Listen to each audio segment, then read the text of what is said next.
Hello and welcome to the Ponsonby and Massey podcast. Couple of things for you today.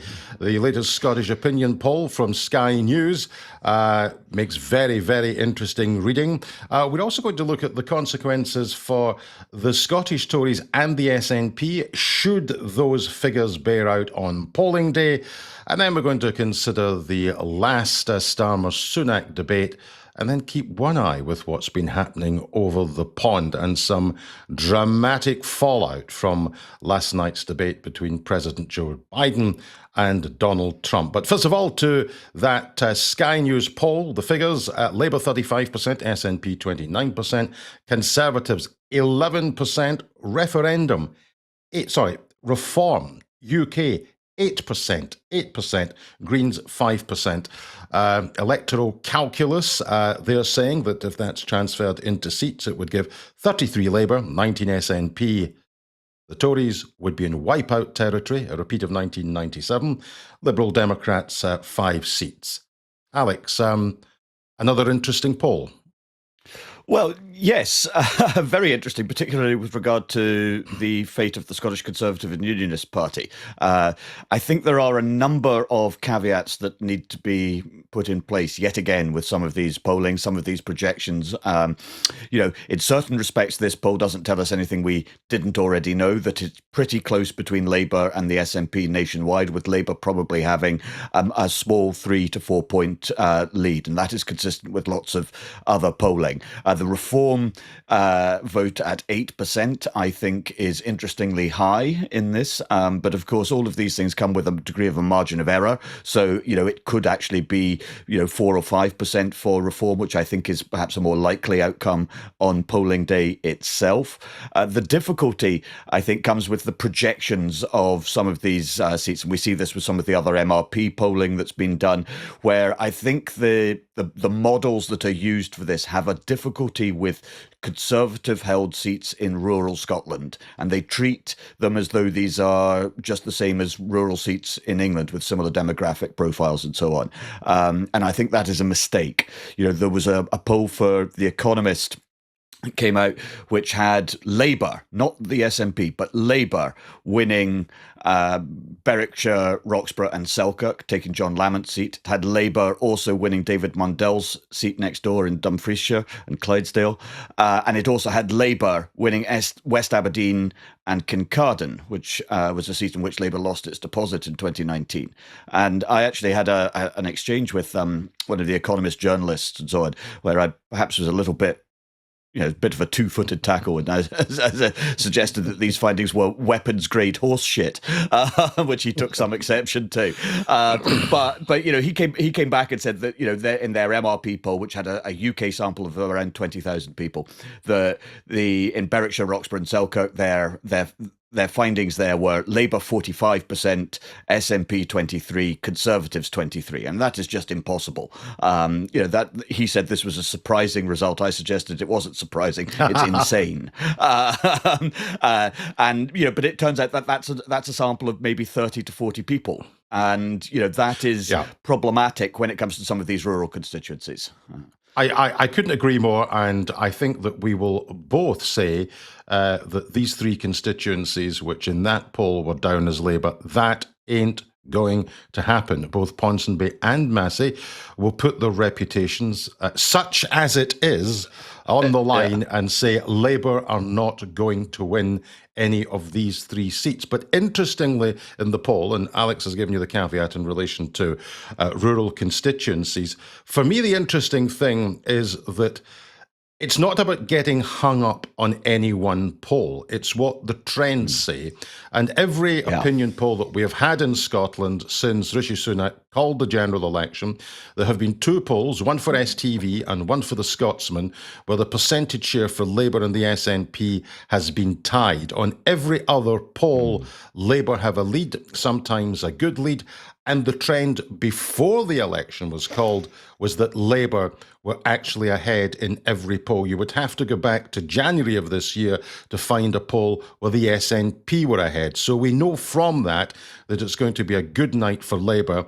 And and it will be a night of damage limitation. Now, just to sort of drill down into the Conservative projection of 0 seats, I mean, here's where it actually starts to get interesting, because I agree with you about reform will not be at 8%. 5 or 6% seems to me to be more likely a result for them. But given that most of these votes will come from the Conservatives, I have always said that in the battlegrounds between the Conservatives and the SNP, the dynamic may well be whose vote is falling the most. Is it the SNP vote or the Conservative votes? Well, in these key battlegrounds, if Reform are taking 5%, and it's substantially, if not all, coming from the Conservative column, it may well be that SNP losses in Central Belt constituencies to Labour will be offset by them picking up seats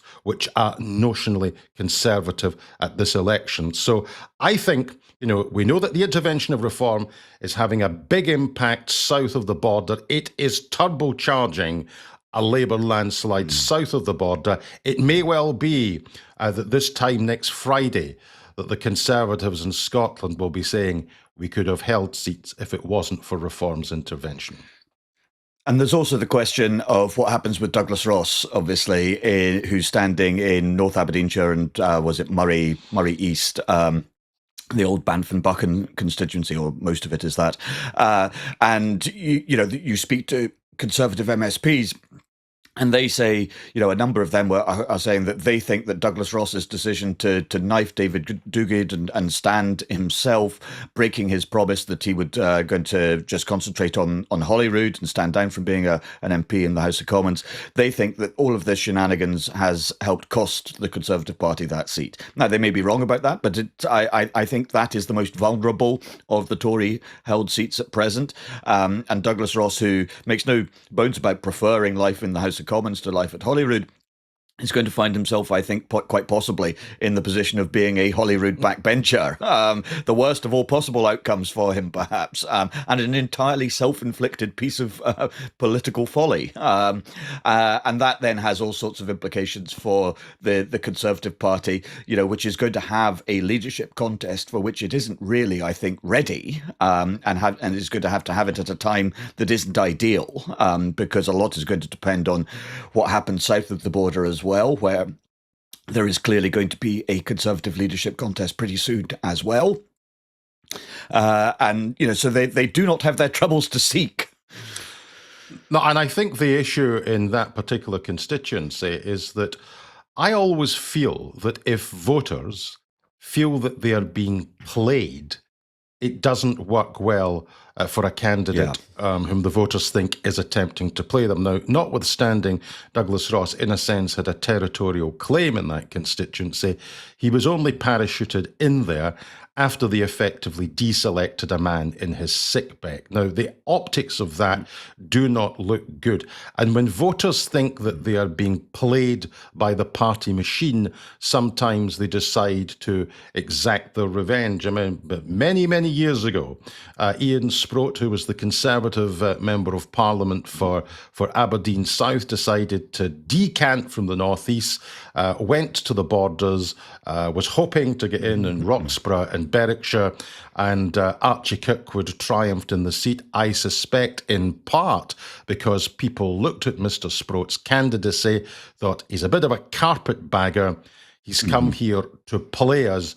We don't like that. And if that seat is not won by the Conservatives, then I think it is safe to say that it is more the voters' judgment in Douglas Ross's behaviour rather than Douglas Ross's politics. But it brings us to the question, Alex, who's going to succeed him? Oh, well, I mean, who would want to? This is not going to be a Conservative contest to lead the Scottish Party that is characterised by the depth of talent available to the party. This is not a question of having to choose between two or three candidates who could plausibly be on a Scottish version of, even a Scottish Tory version of Mount Rushmore. There are various names put about. in one sense, the bold choice, curiously, might be an experienced person such as Murdo Fraser, who has been around, obviously, for a very long time and knows the party, understands the party, has quite a good connection with it, obviously. But Murdo, that then raises the question of, does he revive his Dignitas plan for the Scottish Conservative Party, which is to sever all ties with the UK party, which might be quite appealing depending on what happens to it and what direction it races off in after the election. But that then becomes a sort of existential question for the Scottish Tories. Or do they go with Russell Findlay, who's talked about, which would be an adventurous choice in many ways, I think. Or Megan Gallagher, the current deputy, will presumably be interested.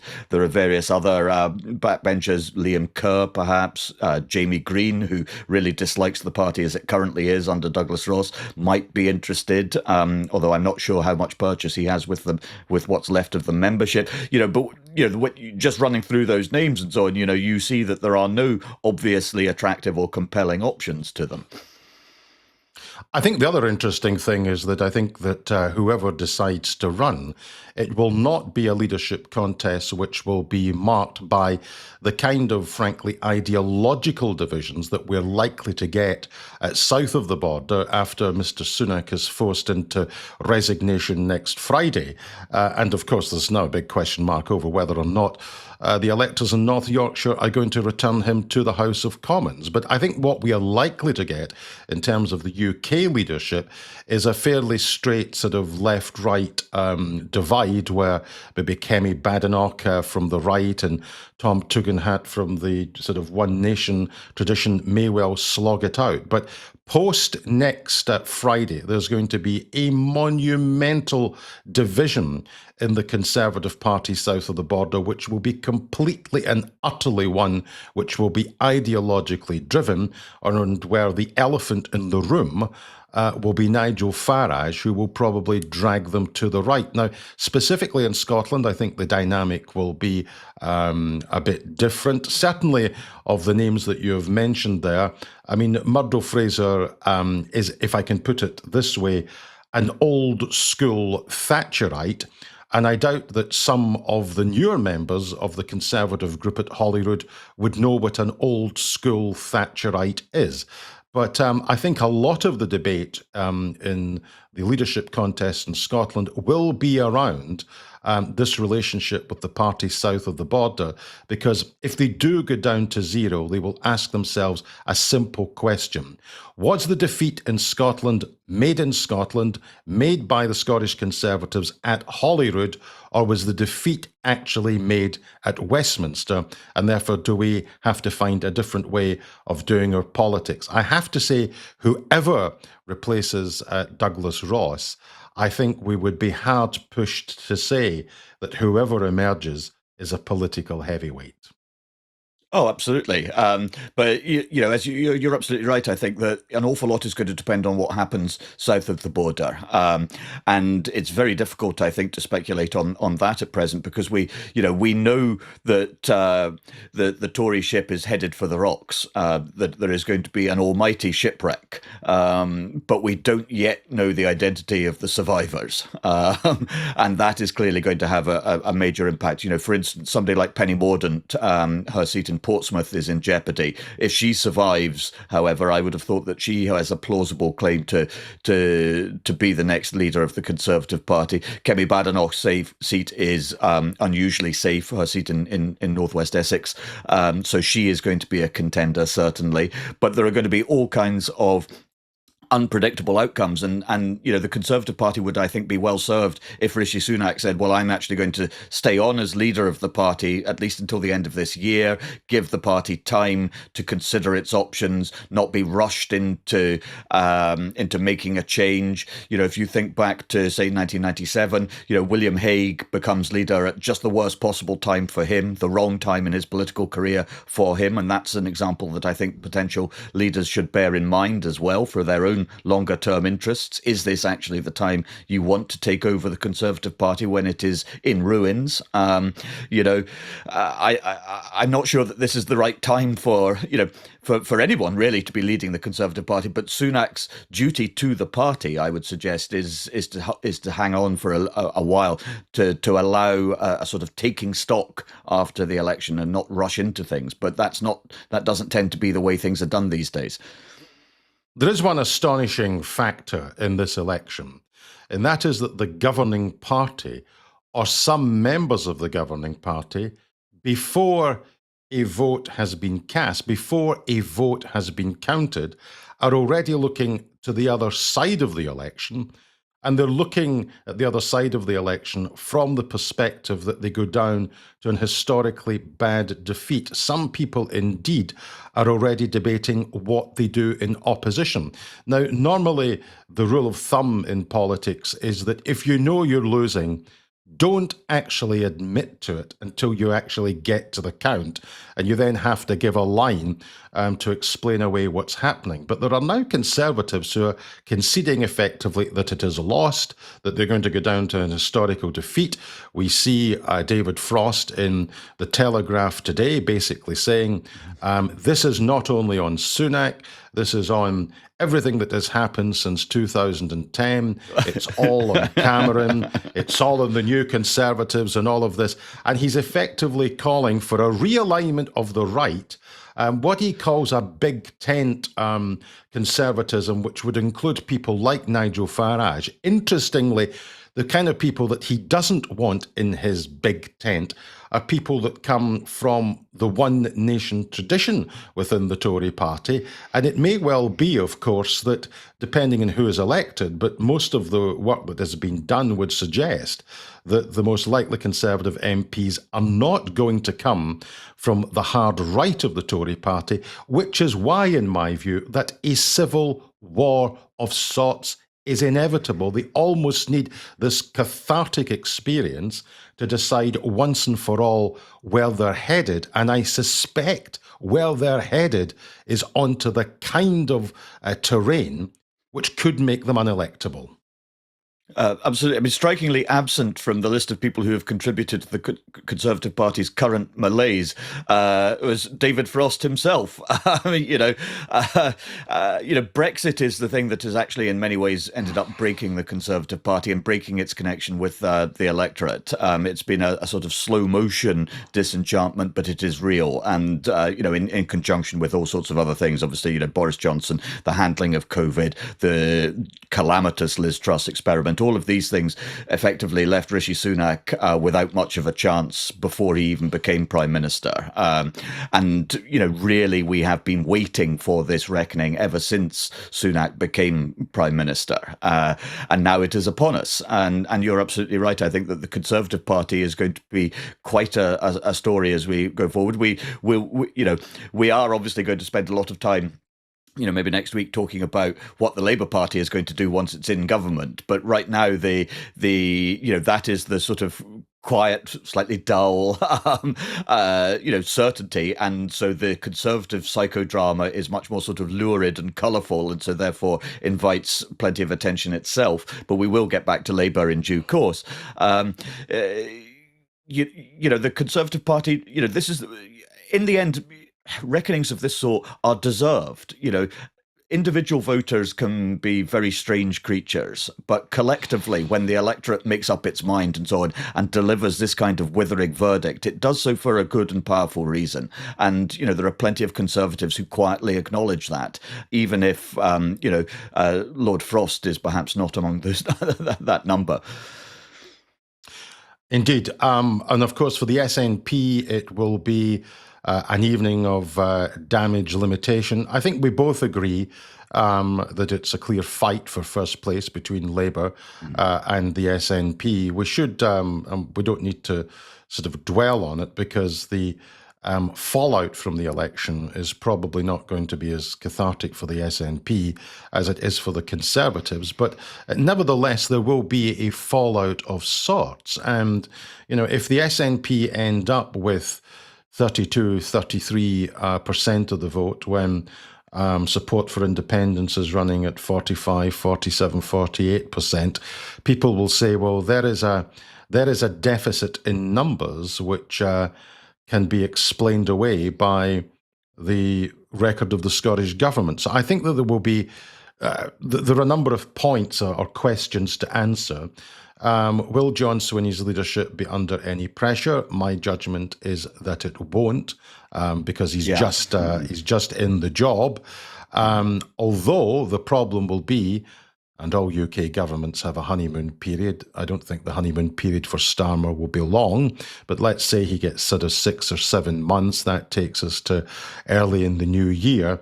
If the SNP for polling at Holyrood are behind Labour consistently, then that will trigger a debate about the general direction of the Scottish government.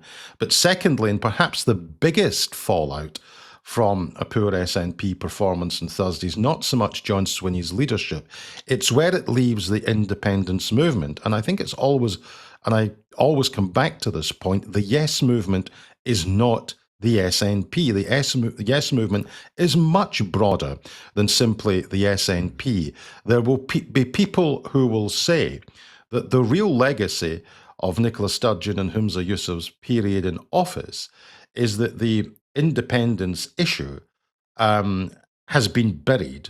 And that is because they simply didn't bang a drum for it. And I suspect that one of the issues that the SNP will have between now and the Holyrood poll in 2026 is that within the broader Yes movement, some people will say, we need a different strategy, and that means that you should vote for other pro-independence parties in 2026. Normally, they don't need to look over their shoulder at their own side in terms of the constitutional divide, but I think the fallout after next Thursday will be a really ferocious debate about where the independence movement goes. Yeah, I mean, obviously, a lot depends on exactly how badly the SNP do next week. I mean, the spread on, the number of SNP MPs who might be returned is run something like between 15 and 30, and there is obviously a considerable difference in terms of how the spin will operate in those results. If they manage to be the largest party in the Scottish portion of the election, the SNP will claim a kind of victory. Now, this will be preposterous, obviously, because they will have gone from around 45% of the vote to maybe 33% of the vote. Even if they win more seats than Labour, they will still have shed 15 to 20 seats. That is no kind of victory. It is no kind of platform for a fresh push on the national question. This SNP campaign has been very defensive. It's been about core vote strategy, vote SNP to, for independence, certainly, but also to save the NHS from Labour's privatisation agenda, which again is preposterous, but nevertheless is the sort of thing that you say when you have run out of more attractive or compelling things to say.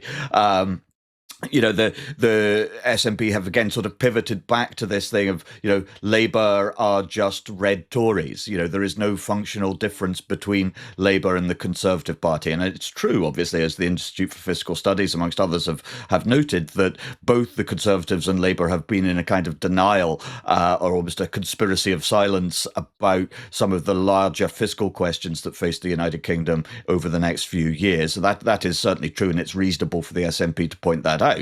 But, this notion, I think, that there's no great difference between Labour and the Conservatives is asking voters in Scotland to believe something which voters fundamentally do not think is true. And that, I think, is a real problem for the SNP. It's a measure of how defensive they have been in this campaign, but it also points to the fact and the reality that this is going to be a bad night for the SNP. Yeah, I think one of the problems that they've had, and you're right to identify some of their lines of attack. The problem with these lines of attack is that it's very much an old sang, and they've wheeled them out time and time again. They wheeled them out, I have to say, very, very effectively, because there is no doubt, and if you speak to Labour Party strategists years ago, they would have told you that the Better Together campaign, whilst it was the right thing to do from a unionist perspective in their view, nevertheless, the idea of Labour politicians alongside Conservative politicians really played very, very badly indeed. A number of people who canvassed for the Labour Party told me that in 2015, of course, less than a year after the independence referendum, people who traditionally voted Labour were actually slamming the door in the faces of Labour canvassers. So that did have, I think, a degree of resonance at one point. It no longer has a degree of resonance. And the second thing is that this election campaign has been very Westminster-centric, very, very Westminster-centric at all. And in those circumstances, when you don't have a constitutional overlay over a Westminster election campaign, it can be very difficult for the SNP to make headway in those circumstances. But I can tell you, if you to say to John Swinney now, here's the deal, it's 34% of the vote and you'll be the largest party, you'll beat Labour by 1 seat, he'd bite your hand off for that. Oh, undoubtedly.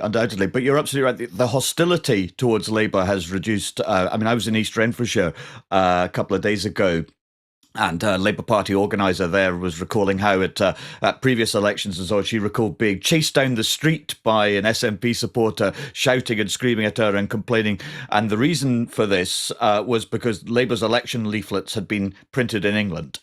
And that was enough to sort of light the tartan touch paper and cause this sort of explosion. And she would say, we don't face that kind of hostility on the doorsteps now. That has just gone. And one of the problems that the SNP has is obviously a large part of the core vote is motivated by banging the independence drum.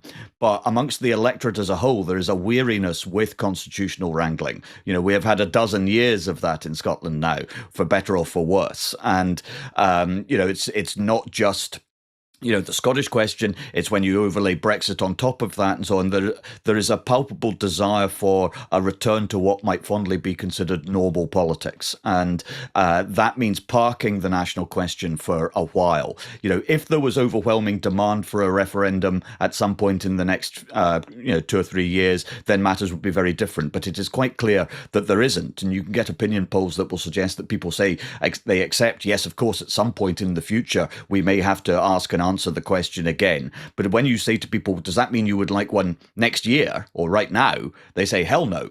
And that is the problem that the SNP faces. And you can't really do anything about that. You just have to wait for the electorate to meet you on your own terrain. You can't force voters to change their minds on that, on something like that. And the more the SNP talk about independence, the more they alienate voters for whom that isn't their current, driving concern. And you find yourself in a situation which is dangerous for any political party, where you're talking about the things that voters are not actually interested in listening to. And that is always very dangerous. And I think there's an element in which the SNP is forced to do that at present because they have to appeal to their core vote. But the price of appealing to your core vote, of shoring that up, making sure those voters get to the polls, and turnout is going to be a very interesting question in this election, is the alienating the voters in the middle ground of Scottish politics. And that is the difficulty that the SNP is in right now, I think. Okay, let's finish briefly with a tale of two debates. We had the final Starmer-Sunak debate on the BBC the other evening, but of course it was competing with the football, and it is actually quite noticeable. I think there is a sense in which people are now debate weary. And also the debate across the pond last night between Biden and Trump. I think it's fairly true to say that the fallout from that far more profound than any fallout from any debate we've had at this sort of general election. But getting back to the UK debate, again, there seems to have been among the commentariat a sense in which people were saying from a debating point of view, Sunak did very well. He was very sharp. He was very spiky. He took the debate to Starmer. But interestingly, Rory Stewart on another podcast, Rory Stewart was making the point, he was effective from a debating point of view, but all of this spikiness, people watching it may well have looked at a prime minister and said, well, all of this animation, he seems to be in denial about the state of the country, and he seems to be in denial about the reality of how people are struggling to make ends meet at the moment. And I suppose, and I've said it many times when we have discussed this, the problem, I think, for him is that people have stopped listening, and it doesn't matter how good he is in debate terms, he's going down to a heavy defeat a week today. Oh, undoubtedly. Look, the opinion polls, snap poll after the conclusion of the debate suggested that 50% of people thought Starmer won the debate and 50% thought Sunak won the debate. Now, what that actually means, I think, is that Sunak won it comprehensively, because if you're 20 points behind in the polls and yet 50% of people think you won the debate, then I think that just, you have a lot of people who are, people tend to think, oh, my guy, my team, and so they're predisposed to think their player won the debate. But since very few people are going to be voting Conservative, if half the people watching thought that Sunak won the debate, then that means he really did win it quite easily. But you're absolutely right; it's not going to make any difference whatsoever. I mean, twice as many people were watching Georgia play Portugal in the football on ITV as watched the Sunak-Starmer debate on the BBC, and it's almost become a kind of sort of blood sport. I think there was, I thought, a quite outrageous question that the BBC permitted and so on from some old guy who sort of said, are you two really the best that we can have? The best choices available. Aren't you? You're both rubbish. How dare your parties present this sort of options to us? And so, which I thought was, desperately sort of cynical and tiresome question. Lots of people on Twitter were saying that's the question of the night, but I thought it was unnecessarily rude, and forgets the fact that whatever one thinks of Starmer or indeed Sunak and so on, these are people whose careers are dedicated, at least for the time being, to public service. One might not agree with their ideas, but or think them particularly brilliant operators, but they deserve a little bit more respect than that, I thought. Well, my view is quite simple. It's up to the voting public to deliver whatever respect that they think is actually necessary. I thought that was a great question. If I was producing that program, I absolutely would have gone for that question, because there is a lot of chat. And it's not just, Starmer and Sunak. There are people who say this of the leaders in the Scottish Parliament. Is that the best that we actually have? I think there is a sense in which voters, and perhaps voters that don't take a great deal of interest in politics, do think that the status, the standing, the intellectual rigour, the presence, the hinterland or lack of it of our political leaders now does not compare well. So, for me, that was the question of the night. But you had said that it was asked by an old guy. Well, there's an old guy across the pond who's making headlines today. I didn't see the debate last night. I've seen the clips and I've read the reports of it. What did you make of it? Oh, this is a disaster for the Democratic Party and consequently for the Western Alliance, and what we still refer to sometimes as the free world, whose interests are clearly not served by Donald Trump's return to the White House. But that return, I think, is made much more likely by the scene seen in Atlanta last night, where Trump and Biden were having an unusually early presidential encounter. I mean, neither has actually been confirmed as their party's nominee at the party conventions, but nevertheless, they were meeting for a debate, and Biden's performance was appalling. We tend to, think that debates don't change things very much, but this may be an exception to that rule, in as much as what it did was reinforce, underline, confirm the very reasonable concerns that have been around and apparent for a long time now, that Joe Biden, aged 81, is not fit to be president for the next 4 years. His answers were rambling, confused. At one point, Trump, who is no spring chicken himself, of course, but is a much more vigorous and dynamic, if also lunatic, operator. At one point, Trump sort of said, "I don't understand what Joe Biden was trying to say there, and you know what? I don't think he knows either." And there've been concerns, undercurrent of concern about Biden's mental and physical fitness for a long time, but it has been considered very poor manners within the Democratic Party, the Democratic movement in the United States, to mention this, because, well, what alternatives are there? I think that Biden's performance, which will be replayed in clips and clips and clips for the next 5-6 months, I think that performance is the sort of thing that no objective person looking at it could think he is fit to be president. Now, you could make the same argument, obviously, about Donald Trump for all sorts of other reasons, but blimey, what a mess the Americans have got themselves into, and it's very difficult to see a happy outcome. Yeah, I don't know what the equivalent in the Democratic Party is of the men in the grey suits. The fabled men in the grey suits always go and whisper to a Conservative Party leader, "Your time is up."